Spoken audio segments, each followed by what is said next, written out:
নির্বাচনে আওয়ামী লীগের অংশগ্রহণের বিষয়ে যা বললেন সিইসি। আগামী সংসদ নির্বাচনে আওয়ামী লীগ অংশ নিতে পারবে কিনা তা দলটির নিবন্ধন থাকার উপর নির্ভর করছে। আজ রবিবার রাজধানীর আগারগাঁওয়ের নির্বাচন ভবনে আরএফইডি টক অনুষ্ঠানে এ কথা বলেছেন প্রধান নির্বাচন কমিশনার এএমএম নাসির উদ্দিন। রাজনৈতিক দলের নিবন্ধন একটি দীর্ঘ প্রক্রিয়া জানিয়ে সিইসি বলেন, এবার তফসিল ঘোষণার আগে নিবন্ধন থাকার উপর নির্ভর করছে আওয়ামী লীগের নির্বাচনে অংশগ্রহণ। সংস্কার কমিশনের বেশ কিছু সুপারিশ ইসির সাংবিধানিক দায়িত্বের পরিপন্থী বলে মন্তব্য করেছেন সিইসি। তিনি বলেন, সংস্কার কমিশনের সুপারিশ মেনে জবাবদিহির ক্ষমতা সংসদীয় কমিটিতে গেলে নির্বাচন কমিশনের স্বাধীনতা ক্ষুণ্ণ হবে।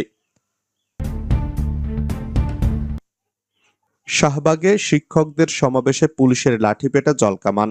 জাতীয়করণের দাবিতে স্বতন্ত্র ইবতেদায়ী মাদ্রাসা শিক্ষকদের বিক্ষোভ সমাবেশে লাঠিপেটা, কাঁদানে গ্যাসের শেল নিক্ষেপ ও